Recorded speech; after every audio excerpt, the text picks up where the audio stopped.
Sana magkasya. Please, sana magkasya. Wala, no choice.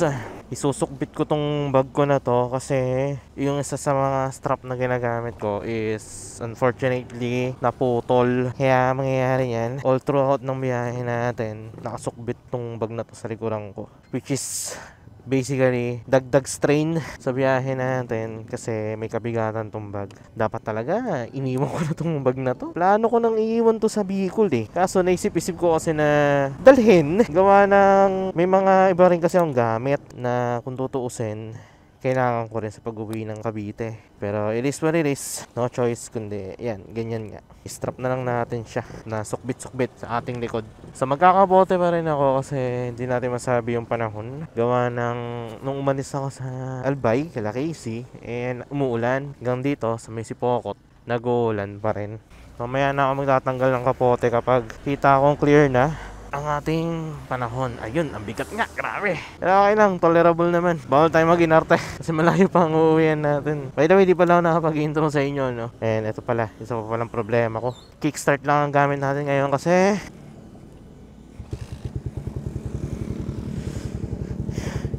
biglang nasira ang ating electric start. Hindi ko alam kung bakit. Kaya rin pala ako nag-stop over dyan sa may Shell Sipokot. Bigla kasing nawalan ng hangin yung front tire natin. Kaya nagpahangin muna ako. Kanina pa ako nag-take off sa may Albay. 4:20 nag-take off tayo sa Albay.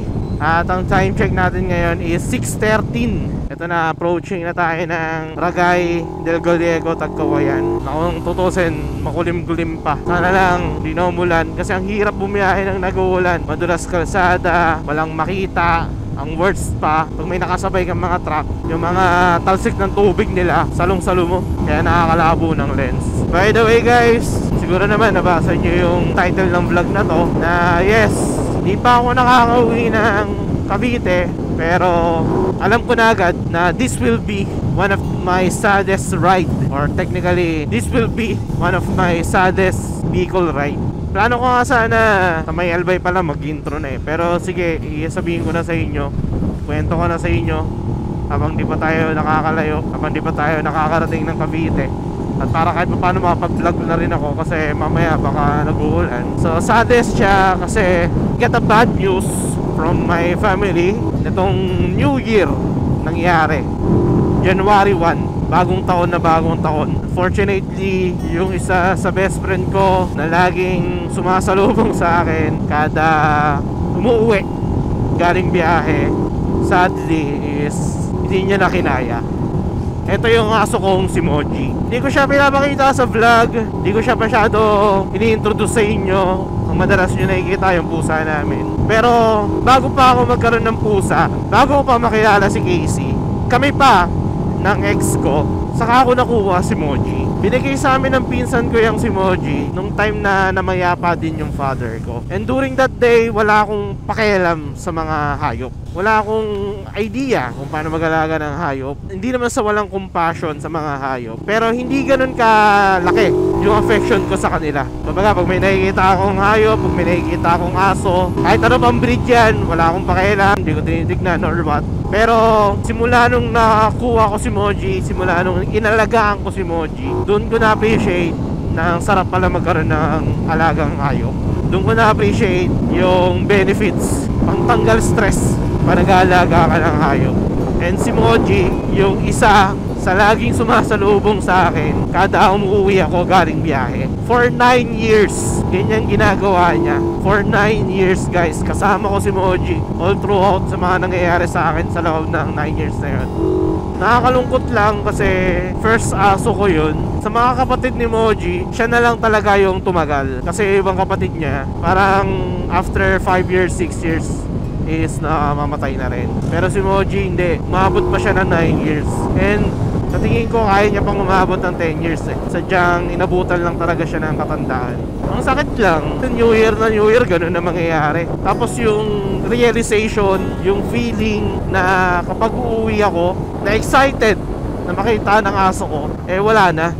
Hindi na ulit mangyayari. Wala na yung time na nakikipaglaro ako sa kanya. Wala na yung mga times na hinahabol ko siya sa labas ng bahay kapag nakakalabas siya. Wala na yung times na kapag uuwi ako, tinitis ko siya na bago ako pumasok ng gate, parang niloloko ko muna na hindi mo na ako papasok. Tinutukso-tukso ko na, sinasabihan ko na lalabas kami, pero hindi naman. Still, nakipaglaro ako sa kanya sa labas. Ipagpapaliguan siya. Yung mga memories namin ni Moji na yun, ang sakit lang na wala nang ganun. And sobrang special din kasi ni Moji kasi yun nga, binigay siya sa amin mula nung nawala yung father ko. Tapos first aso ko pa na naalagaan. Sabi ko nakamove on na ako eh. Sabi ko di na ako iyak. Hindi kasi nung New Year, nilabas ko na lahat eh. Nakakapangsisi nga lang kasi yun nga, wala man lang ako dun sa tabi niya nung panahon na malapit na siyang mawala. Kasi nandito ako sa Bicol yung time na nakaramdam na siya na panghihina. Kaya ayan, sakit lang. Sobrang sakit lang. Ayan yung reason kung bakit malungkot ako ngayon kahit na hindi pa ako nakakauwi ng Cavite. Alam ko na agad na wala nang sasalubong sa akin kapag umuwi ako dun. Hindi na ako masasalubong, ganyan.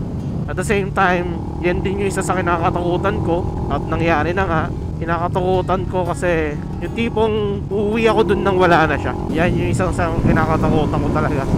At ito na nga, nangyari na. Uuwi ako ng Cavite nang wala si Moji.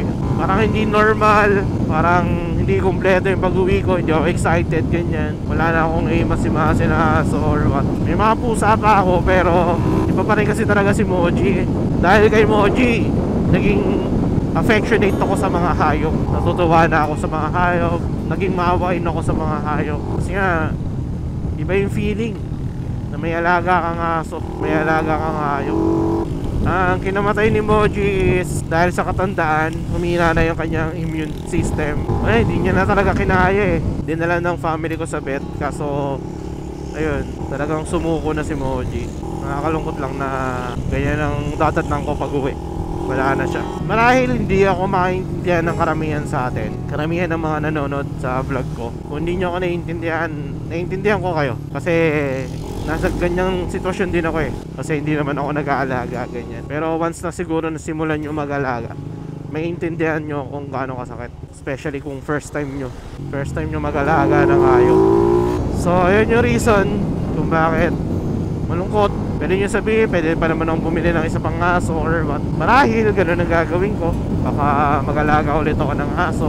Pero syempre, iba pa rin si Moji. Hindi siya yung tipong aso na para sa akin na parang gamit lang, na kapag nawala is bibilan na rin ng panibago. Nandun pa rin yung feeling ko kay Moji. Na-miss ko siya until now. Gusto ko siya yakapin kung tutusin. Kaso wala eh, ganun talaga nangyayari. I know hindi man to related sa pagbablog ko, hindi man to related sa pagmumotor ko, pero gusto ko lang din talaga i-share sa inyo guys kung ano yung na-experience ko, especially sa buhay ko pag may mga nangyayaring ganyan. Hindi nyo nagustuhan, pasensya na. As of now, dinibig na nila si Moji. Ang natitira nyo na lang sa akin is yung kanyang collar na binili ko talaga para sa kanya. So off ko muna tong cam guys kasi nag-aambon-ambon na naman. Vlog na lang ulit ako kapag may update ako sa inyo. Okay, pasensya na ulit kung malungkot ako, ganito boses ko or what. Pero yun, balitaan ko na lang kayo ulit, okay? A few moments later. Motor natin ngayon, grabe yung dami. Yung white naging brown na. And yun, napansin ko nga, upon checking dito sa aking muffler o dito sa aking gulong, pudpud na. Ayun o. Halos wala ng thread o. Pero yung gilid okay pa, yung gitna pudpud na. Kaya pala nangyayari, iba na yung traction. Kapag nagka-counter steer ako, parang gustong kumiga agad ng bike. Hindi naman siya ganun kalambot. Tigas naman siya. Ayun o, ramdam ko na yung gewang ng rear tire eh pag dumadaan sa mga uneven na kalsada. Actually, pangalawang beses ko nang pinalitan yan eh. Noong una, bumili ako ng isang set. Wala pa yata mga 6 kilometers, mga 5,000 kilometers pa lang yata ang tinatakbo. Eh, pudpud na. Given na hindi ko naman madalas ginagamit tong motorcycle ko na to. So, ang ginawa ko, bumili ulit ako ng panibago. Eh, na yun, 3,000 or 4,000 kilometers pa lang tinatakbo ng motor ko. Ayun na, pudpud na rin agad. Anyway, pag nagkapera ulit tayo, bilhin na lang natin ulit ng isang set to.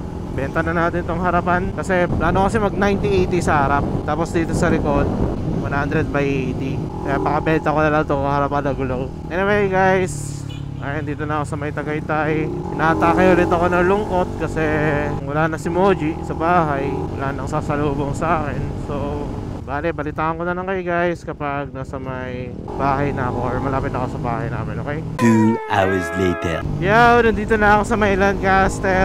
Time check, 1:10 PM. Actually, kanina pa ako dito sa may Lancaster. May binili lang ako na pagkain tapos nag-size ng gamit. So basically, nandito na tayo sa kawit ng Alauna kung tutusin. Take off tayo ng 4:20. Mating tayo dito sa kawit ng Alauna. 8 hours and 30 minutes din. Eto na. Okay na ako nang wala si Moji. Miss you na agad, Moj. Sorry, Moj. Wala ako sa tabi mo. Mga panahon na kailangan mo ko. Oh well. Hindi kompleto ang pag-uwi natin pag wala si Moji. So guys, I guess ito ka na natatapusin ng vlog. Maraming salamat sa pag-nood, sa pag-like, sa pag-share. Maraming salamat sa pag-comment. Ay, walang sasalubong sa atin. Makakapanibago to. Wala akong aamuhin na aso pag-uwi. Walang tatahol na aso pag-uwi ko. Walang may excite na aso pag umuwi ako. Ay. Ini-imagine ko si Moji. Kaya nga eh.